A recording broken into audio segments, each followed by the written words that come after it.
నమస్తే, welcome to Leo. ఒక్కొక్కరికి ఉచ్చు బిగించుకుంటుంది.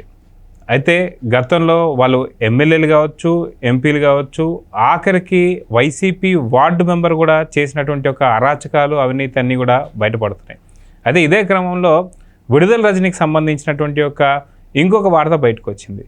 అదేంటి అనే దానిపై మనతో పాటు సీనియర్ జర్నలిస్ట్ కనకదుర్గ వడ్లమణి గారు ఉన్నారు. వారిని అడిగి తెలుసుకుందాం. మేడం నమస్తే. నమస్తే అండి. మేడం, విడుదల రజనీకి సంబంధించి గతంలో మనం చూసాం, ఏదైతే క్రషర్స్కి సంబంధించినటువంటి వాళ్ళకి ఏదైతే అదనపు ఫైన్లు వేస్తానని చెప్పి కావచ్చు, లంచాలు ఆడడం మనం చూసాం. దానికి సంబంధించిన కూడా చాలా పెద్ద కేసు అయింది. ఆవిడికి సంబంధించిన అనుచరులు ఎవరైతే ఉన్నారో కోటిరెడ్డి అనే ఆయన పైన కూడా అరెస్ట్ అయితే జరిగింది. సో మొత్తానికి దీని గురించి వివరాలు ఏంటి అంటే ఏం చెప్తారు? అంటే ఇప్పుడు ఫస్ట్ డైరెక్ట్ విడుదల రజనీని అరెస్ట్ చేయకుండా కోటిరెడ్డిని ఎందుకు అరెస్ట్ చేశారు అనే ఒక సందేహం వస్తుంది. ఎప్పుడు కూడా అంటే ముందు ఎలకను పట్టుకోవాలి కదండి. ఎలకను పట్టుకున్నాక అసలు పందికొక్కు దొరుకుతుంది మనకి. సో ఇవాళ కోటిరెడ్డిని పట్టుకోవడానికి కారణం నాదెండ్ల మండలం చిరుమామిళ్ళలో ఎంపీడీఓ ఎవరైతే ఉన్నారో స్వరూపారాణి అన్న ఆవిడ కంప్లైంట్ ఇచ్చారు ఇట్లాగా కలెక్టర్కి. ఇట్లాగా ఈ భూములు నాదెండ్లలో ఈ భూములు వాళ్ళు ఆక్రమించేసి అంతా భవనాలు కట్టేసి అద్దెలకు ఇచ్చేసారు. అక్కడికి వెళ్ళిన ఎంపీడీఓ కార్యకర్తల మీద అందరి మీద కూడా ఈ కోటిరెడ్డి అన్నవాడు జులుం ప్రదర్శించాడు. అంటే వాళ్ళ మీద తిరగబడ్డాడు. అంటే హీ డింట్ ఎక్స్పెక్ట్ వీళ్ళు వచ్చి ఇట్లాగా గొడవ చేస్తారని, లేకపోతే పారిపోయేవాడేమో. సో ఇవాళ ఊహించని విధంగా దొరికాడు. ఆ దొరకటంలో కూడా ఎప్పుడైతే వాళ్ళ మీద దాడి చేశాడో ఇంకొక ఎవిడెన్స్ కదా అది. అంటే నువ్వు కనీసం పారిపోవడానికి ప్రయత్నించకుండా, కనీసం ఒక నిమిషం నాకు టైం ఇవ్వండి నేను మాట్లాడతాను అనకుండా నువ్వు ఎదురుదాడికి దిగడం అనేది నువ్వు చేసిన తప్పు. అంటే నువ్వు తప్పు చేసావని నీకు నువ్వే నిరూపించుకున్నావు. సో ఇప్పుడు విడుదల రజనీ ఏం చేస్తుంది? మీరు అన్నట్టుగా ఇది క్రషర్ల విషయంలో కావచ్చు, అప్పుడు ఎంత లంచాలు అడిగిందో మనందరికీ తెలుసు. తర్వాత ఇప్పుడు భూములు ఆక్యుపై చేసిన విషయంలో కూడా ఆవిడ మీద ఆల్రెడీ కేసు ఉంది. ఇప్పుడు ఒక్కొక్కటి బయటకు వస్తున్నాయి. సో ఇవాళ విడుదల రజనీ కూడా మెడకు ఉచ్చి బిగుసుకుంటోంది. ఇప్పుడు మీరు చూసుకుంటే వైసీపీలో ఏమంటే ఇవన్నీ కూడా మీరు అక్రమంగా కేసులు పెడుతున్నారు, లేకపోతే కక్ష సాధింపు చర్యలు అంటానికి లేదు కదా. ఎక్కడుంది దీంట్లో? అంటే ఆధారాలతో చూపిస్తున్నారు. ఇప్పుడు మీరు వెంటనే ఎందుకు చేయలేదు, మీరు వెంటనే ఎందుకు వాళ్ళని వదిలేశారు అని ప్రశ్నలు వచ్చాయి. ఎవరు తెలుగుదేశం కూటమిని చాలా మంది ప్రశ్నించారు. ఇప్పుడు అరెస్ట్ చేయటం అనేది కాదు కదండి ఇక్కడ ఇష్యూ, అది కాదు అసలు. ఇప్పుడు అరెస్ట్ చేయడంతో సమస్య పరిష్కారం అవ్వదండి. అక్కడ దొంగలు బయటికి రారు, వాళ్ళు బెయిల్ మీద వచ్చేస్తారు. ఇవాళ ఎవరు వెంకటరెడ్డి వచ్చేసాడు కదా బెయిల్ మీద. ఇవాళ 50 రోజుల తర్వాత వెంకటరెడ్డి బెయిల్ మీద వచ్చాడు. మరి అంత 2566 కోట్లు ఇసుకదందా. ఎందుకు చెప్తున్నా అంటే ఇప్పుడు ఎవిడెన్స్ లేకుండా చేశారనుకోండి, వాళ్ళు ఈజీగా వచ్చేస్తారు. నెక్స్ట్ మళ్ళీ దాని మీద ఫర్దర్గా ఏం జరగదు. అలా కాకుండా పక్క ఆధారాలతో ఎప్పుడైతే వెళ్తారో అప్పుడు వాళ్ళకి అంటే తప్పించుకోవటానికి ఉండదు.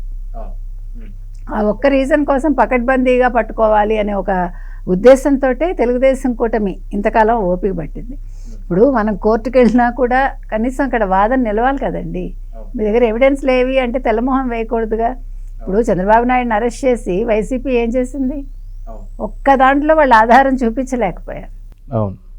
వాళ్ళ తప్పు కాబట్టి వాళ్ళు ఏమీ చేయలేక అసలు 53 రోజులు అసలు ఆ కేసు ఎట్లా వాళ్ళు అలా ప్రొలాంగ్ చేశారు అనేదానికి వాళ్ళు ఎంత అధికారాన్ని ఉపయోగించుకున్నారు అన్నదానికి అది నిదర్శనం. కానీ ఇక్కడ అలా కాదు కదా. అందుకని దేనికి కూడా తొందరకూడదు. ఇవాళ ఎవరు కొడాలి నాని మీద కేసు బుక్ అయింది, వరుసగా అవుతాయి. ఇప్పుడు ఒక రవీందర్ రెడ్డిని అరెస్ట్ చేయగానే ఎందుకు మీరు కొడాలి నానిని వదిలేశారు, వల్లభనేని వంశీని వదిలేశారు అనే మాట వచ్చింది. మీరు వైసీపీని తిట్టిన వాళ్ళని అరెస్ట్ చేశారు, భువనమ్మ గారిని తిట్టిన వాళ్ళని చేయలేదని వచ్చింది కదండి. ఎందుకు రాలేదు? వాళ్ళని వస్తుంది, అదేం చిన్న విషయం కాదు. మొన్న కూడా అసెంబ్లీలో ఎవరు లోకేష్ గారు ఆల్మోస్ట్ కన్నీటి పర్యంతం అయ్యారు. ఆయన గద్గద స్వరంతో మాట్లాడారు. మా అమ్మగారు ఎప్పుడైనా బయటకు వచ్చారా, మా అమ్మ ఎప్పుడైనా రాజకీయాల్లో ఉన్నారా? నిజంగా విన్న వాళ్ళకు కూడా బాధ అనిపిస్తుంది. కాకపోతే ఏంటంటే ఇప్పుడు మనం ఇందాక చెప్పుకున్నట్టుగా ప్రతి దానికి ఒక పక్కా ప్రణాళికతో వెళ్ళకపోతే అవతల తప్పు చేసిన వాడు తప్పించుకుంటాడు. కాబట్టి ఇవాళ ఈ కోటిరెడ్డి విషయంలో కూడా అదే జరిగింది. ఊహించని విధంగా అటాక్ జరిగింది అతని మీద. ఇప్పుడు ఎప్పుడైతే కంప్లైంట్ ఇచ్చారో స్వరూపారాణి, అది వెంటనే వాళ్ళు స్పందించడం, పోలీసులు కోటిరెడ్డి దగ్గరికి వెళ్ళటం, అతను పారిపోవటానికి ప్రయత్నించాడో లేదా తప్పించుకోవటానికి లేక ఎదురుదాడికి దిగాడో ఏదో జరిగింది అక్కడ. మొత్తం మీద ఇప్పుడు విడుదల రజనీ ఏం చేస్తుంది, మరి విడుదల రజనీని వాళ్ళ అన్న కాపు కాస్తాడా? అంటే జగన్మోహన్ రెడ్డి మరి ఎవరిని పట్టించుకోడు కదా, మరి విడుదల రజనీకి ఏమైనా స్పెషల్ ఇది ఇస్తాడా, అంటే సానుభూతి చూపిస్తాడా అనేది మనం చూడాలి. ఎందుకంటే ఇప్పుడు కొడాలి నాని పరిస్థితి ఏంటో తెలియదు, జగన్మోహన్ రెడ్డి ఏ రకంగా వెనకేసుకొస్తాడని. ఇప్పుడు మీరు చెప్పినట్టుగా వర్రా రవీందర్ రెడ్డి విషయంలో కూడా ఇవాళ ఎవడూ ఏమీ చేయలేని విషయం అది. ఎందుకంటే వాళ్ళు అప్రూవర్స్గా మారుతున్నారు. ఇవాళ మీకు ఒకవేళ వెంకటరెడ్డి బయటకు వచ్చినా కూడా ఆల్రెడీ అప్రూవర్గా మారిపోయాడా, విషయాలన్నీ వెల్లడించాకే బయటకు వచ్చాడా అనేది కూడా ఒక సందేహం. అంటే వీళ్ళు కూడా ఇప్పుడు ఒక రోప్ ఇస్తారు కదండి, సరే నువ్వు బయటకు వెళ్ళు మేము చూసుకుంటామని కూడా చెప్తారు.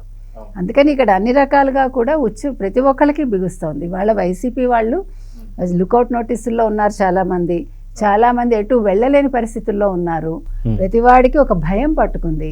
ఎందుకంటే ఇక్కడ జగన్మోహన్ రెడ్డిని నమ్ముకుని ఎవడు ఇంకేం చేయగలిగింది ఏం లేదు. 5 ఏళ్ళు జగన్మోహన్ రెడ్డిని నమ్ముకున్నందుకు ఈ రోజు ఒక్కొక్కడు పీకల్లో కష్టాల్లో మునిగిపోయాడు, అవినీతిలో కూరుకుపోయాడు. దీనికి కారణం వీళ్ళ స్వయంకృత అపరాధాలు కూడా ఉన్నాయి. ఇప్పుడు వాడు చేయమన్నాడు జగన్మోహన్ రెడ్డి, మీరు ఎందుకు చేశారు? ఇప్పుడు ఒకళ్ళు చేస్తారు, ఇద్దరు చేస్తారు, మొత్తం మూకుమ్మడిగా అందరూ చేయరు కదండి. ఇక్కడ మూకుమ్మడిగా జరిగాయి అన్నీ. అసలు ఏ శాఖలో అవినీతి లేదు చెప్పండి? ఎవడు అవినీతి చేయలేదు? ఏ ఎమ్మెల్యే చేయలేదు, అప్పటి ఎమ్మెల్యేలు అప్పటి ఎంపీలు ఎవరు చేయలేదు. కనీసం చిన్న మా కార్యకర్తలు కావచ్చు, లేకపోతే చిన్న నాయకులు కావచ్చు, మోటా వాళ్ళు కూడా చేశారు. అందుకు ఉదాహరణ వాళ్ళ కోటిరెడ్డి విడుదల రజనీకి ఒక అనుచరుడుగా ఉంటూ అతను ఇంత పెద్ద ఇది చేశాడు అంటే వెనకాల ఆవిడ అండ చూసుకోబట్టేగా. ఇవన్నీ కూడా ఆవిడకి బినామీలా లేకపోతే ఆవిడ పేరుతోట ఉన్నాయా, అవి కూడా బయటకు రావాలి మనకి. సో ఏది ఏమైనా ఇవాళ విడుదల రజనీ ఇరుక్కుందండి.